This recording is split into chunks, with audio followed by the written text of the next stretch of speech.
Hello friends, Namaskar. Moving on to the third part of the Industrial Dispute Act 1947, which we are currently discussing on Educasius, the digital learning platform under the series of various labor laws. So let's move on to part 3, Industrial Dispute Act 1947. Notice of change. It has been covered under section 9A. Next 9 के अंदर किया गया है notice of change. The act under section 9A states that no employer can change the service condition of a workman specified in the fourth schedule unless he has given a notice regarding the proposed change to the workman and within 21 days of giving such notice. मतलब हमने देखा पहली videos में part 3 में देखा कि second schedule और third schedule इसके अंदर कौन से थे, कॉन्सिलिएशन ऑफिसर और बोर्ड ऑफ कॉन्सिलिएशन और लेबर कोर्ट, इनसे रिलेटेड मैटर्स कौन से जिन पे रेफरेंस होगी वो देखे थे. शेड्यूल 4 में हम देखेंगे कि जो कंडीशन ऑफ सर्विस हैं जो कि मेंशन की गई हैं शेड्यूल 4 में, क्या condition of service of a workman, these have been mention under schedule 4. तो वो कोई भी एम्प्लॉयर चेंज नहीं कर सकता जब तक वो नोटिस पीरियड ना दे दे वर्कमैन को, ठीक है.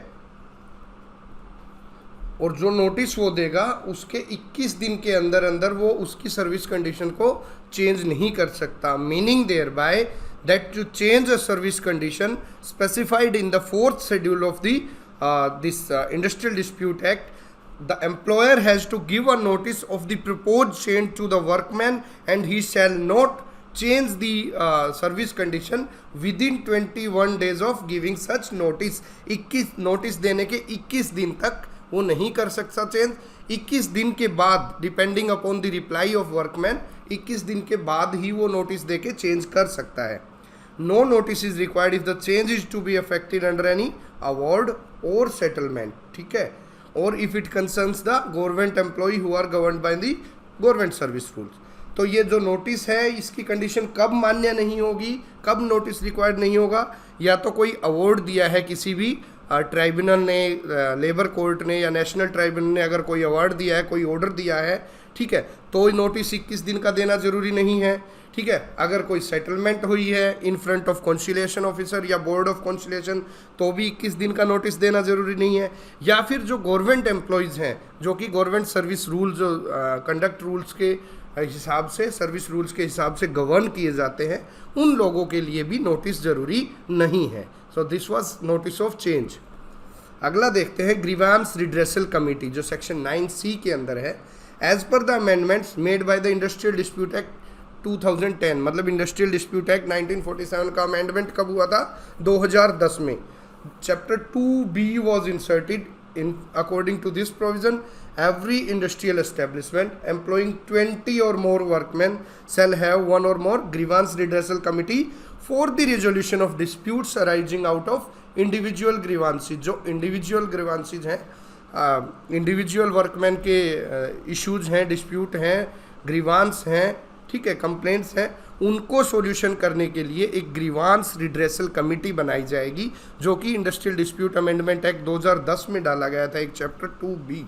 तो जिस ऑर्गेनाइजेशन में, जिस इस्टेब्लिशमेंट में 20 या 20 से ज़्यादा वर्कर काम कर रहे हैं वहाँ पे एक या एक से ज़्यादा ग्रीवांस रिड्रेसल कमेटी बनाई जाएगी for resolution of disputes of the individual वर्कमैन्स.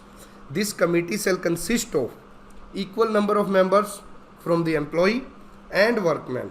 The chairperson of the grievance redressal committee shall be selected from the employee to form among the workmen alternatively on the rotational basis every year.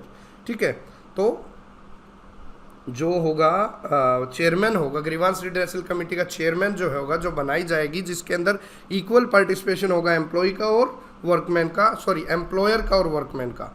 It has been mistakenly, ठीक है, तो selected from employer to form the और from the workman alternatively on rotational basis every year. एक साल employer side से बनेगा, एक side workman side से चेयरमैन बनेगा. तो इसकी ज़रूरत क्यों पड़ी थी, ये हमने देखा था कि सेक्शन 3 में वर्क्स कमेटी अवेलेबल थी, वर्क्स कमेटी अवेलेबल थी, ठीक है, लेकिन वो थी 100 या 100 से ज़्यादा वर्कर होने पे, ठीक है. तो 100 से ज़्यादा वर्कर होने पे यहाँ पे 20 या 20 से ज़्यादा वर्क के लिए इंडिविजुअल ग्रीवांसेस के लिए ग्रीवांस रिड्रेसल कमेटी बनाई गई है, जिसका चेयरमैन 1 साल एम्प्लॉयर साइड से होगा, 1 साल वर्कर साइड से होगा। The total number of members shall not exceed 6 से ज़्यादा मेंबर नहीं होने चाहिए। As far as practical there shall be 1 women member in this grievance redressal committee. अगर 2 मेंबर हैं तो 1 मेल 1 फीमेल हो जाएगी। अगर मेंबर ज़्यादा हैं, 6 हैं, तो 1 से ज़्यादा भी होगा, रेशियो में 3 वीमेन 3 मैन ऐसे हो सकता है। तो this was grievance redressal committee. The grievance redressal committee may complete its proceeding within 45 days on receipt of written application by or on behalf of aggrieved party। जो जिसकी भी कंप्लेंट होगी, जिसका भी ग्रीवांस होगा, जो भी एग्रीव्ड पार्टी होगी, वो ग्रीवांस रिड्रेसल कमेटी GRC को अपनी कंप्लेंट देगी और 45 दिन के अंदर उसका सॉल्यूशन होना है, उसकी प्रोसीडिंग्स खत्म होनी है। The workman aggrieved of the decision of GRC may appeal to the employer against the decision of the GRC, and the employer shall within 1 month from the date of receipt of such appeal should dispose of the same and send a copy of the decision to the workman concerned। जो भी GRC की वो रहेगी proceedings के अंदर, जो भी aggrieved workman का जो डिसीजन आएगा, तो वो एग्रीव्ड वर्कमैन उसकी अपील प्रेफर कर सकता है एम्प्लॉयर के पास में, ठीक है। द एक्ट फर्दर, और जो एम्प्लॉयर को वो डिस्पोज ऑफ करनी पड़ेगी वो अपील, और उसकी कॉपी वर्कमैन को देनी पड़ेगी। The act further says that in case there is established grievance redressal mechanism in the establishment then this section shall not apply. Act कहता है कि अगर पहले से ही वहाँ पे कोई ऐसा मैकेनिज्म है, ग्रीवांस रिड्रेसल मैकेनिज्म, तो ये सेक्शन अप्लाई नहीं होगा। Reference of disputes to boards, courts और ट्रिब्यूनल, सेक्शन 10, ये हमने पार्ट 2 के अंदर देख लिया था, ठीक है, इस वीडियो के, लेकिन फिर भी हम दोबारा देख लेते हैं। The appropriate government may refer the dispute to board, reference देखी थी हमने कि कैसे काम करते हैं जो लेबर कोर्ट और tribunal. Refer any dispute to court inquiry, court of inquiry को भी रेफर कर सकती है। अगर सेकंड शेड्यूल का मैटर है तो एडजुडिकेशन के लिए लेबर कोर्ट को बोल देगी। अगर सेकंड और थर्ड शेड्यूल का मैटर है तो वो इंडस्ट्रियल ट्राइब्यूनल को बोलेगी एडजुडिकेशन के लिए। अगर डिस्प्यूट थर्ड शेड्यूल का है and is not likely to affect more than 100 workman, तो ये जाएगा लेबर कोर्ट के पास, ये हमने ऑलरेडी डिस्कस किया था। And where the in dispute involves a question of national importance and or more than one state, then the government may refer it to national tribunal for adjudication. Only the central government can refer the matter to national tribunal. ये हमने देखा कि appropriate government किस किस को refer कर सकती है, बोर्ड ऑफ कंसिलिएशन को, कोर्ट ऑफ इंक्वायरी को, अगर सेकंड शेड्यूल का मैटर है तो लेबर कोर्ट को, और सेकंड और थर्ड में से किसी का है तो इंडस्ट्रियल ट्राइब्यूनल को for the purpose of adjudication. लेकिन अगर थर्ड शेड्यूल का मैटर है लेकिन 100 से कम आदमी इन्वॉल्व हो रहे हैं उसमें, 100 से कम वर्कमैन, तो लेबर कोर्ट को जा सकता है, ठीक है। नेशनल इंपॉर्टेंस या फिर मोर देन वन स्टेट की इन्वॉल्वमेंट का मैटर है तो वो नेशनल ट्राइब्यूनल को होगा for the purpose of adjudication by the central government. Voluntary reference of dispute to arbitration, ये सेक्शन 10 के ए के अंदर है। Party to the dispute if they agree may refer to arbitration to any person acceptable to both.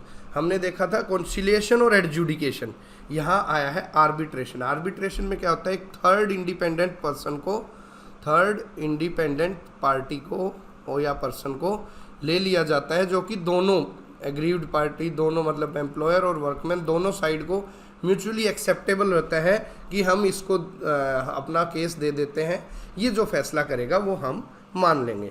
Parties to the dispute means both party, अगर वो agree करती हैं, they may refer it to any person acceptable to both. The award of the arbitrator, इसमें भी award word use किया गया है। The award of the arbitrator becomes binding on the parties after its publication in the official gazette by the government. If the parties do not agree to a single arbitrator, they can select their own arbitrator each and appoint an umpire whose decision will prevail if the arbitrators are divided between themselves। अगर कोई common arbitrator नहीं मिलता है तो हर party अपना अपना एक arbitrator ले देगी और वो अपना फैसला सुनाएंगे। अगर वो आर्बिट्रेटर्स डिवाइड हो जाते हैं, अपने मत एक मत नहीं बना पाते, तो उन लोगों के लिए एक एम्पायर नाम से एक एम्पायर, जैसा कि क्रिकेट में देखते हैं और गेम्स में देखते हैं कि एम्पायर का डिसीजन देता है ठीक है, तो ऐसे ही एक एम्पायर बैठा रहेगा और उसका डिसीजन प्रिवेल करेगा अगर वो आपस में डिवाइडेड है तो। The copy of arbitration agreement shall be forwarded to the appropriate government and the conciliation officer, दोनों को जाएगी, और the appropriate government shall publish the same in the official gazette within 1 month from the date of receipt of such copy. तो जो भी इनका आएगा arbitration agreement जो होगा, उनकी एक कॉपी कॉन्सिलिएशन ऑफिसर को और दूसरी कॉपी अप्रोप्रिएट गवर्नमेंट को जाएगी, जो कि 1 महीने के अंदर गजट के अंदर पब्लिश कर देगी उसको, और उसके बाद वो जो एग्रीमेंट है, जो सेटलमेंट एग्रीमेंट उनका बीच में हुआ है, वो लागू हो जाएगा।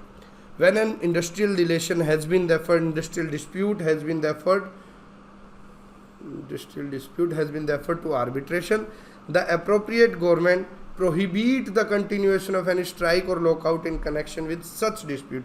अगर किसी भी डिस्प्यूट को आर्बिट्रेशन के लिए रेफर कर दिया गया है तो अप्रोप्रिएट गवर्नमेंट अगर कोई स्ट्राइक का मैटर है या लॉकआउट का मैटर है तो बोल देगी कि ये स्ट्राइक और लॉकआउट अभी प्रोहिबिट है, अभी इसको ख़त्म करो जब तक कि मैटर आर्बिट्रेशन में है और फैसला नहीं आ जाता है। तो ये रहा आर्बिट्रेशन सेक्शन 10A। तो हमने 3 चीज़ें तो बड़े अच्छे से कर ली। कॉन्सिलिएशन मीन्स आपस में परसुएशन मेथड से समझौता करवाना, arbitration means third independent party जो कि फैसला सुनाएगी, ये ज़रूरी नहीं है कि वो कोर्ट हो, ठीक है, he can be any person acceptable to both the parties. और थर्ड देखा हमने एडजुडिकेशन, जो कि अवार्ड देगा कोर्ट, वो होगा एडजुडिकेशन, जहाँ पे क्वासाई जुडिशियल या जुडिशियल बॉडीज इन्वॉल्व होती हैं। So this was some of the bodies और the procedures being carried under the Industrial Dispute Act and the reference of reference of the disputes to various labor court, industrial tribunal or national tribunal. So you may download the app Educatious from Google Play Store, or you may visit us at this, you may write at skmaverick0411@gmail.com, or you may WhatsApp your queries. Thank you very much.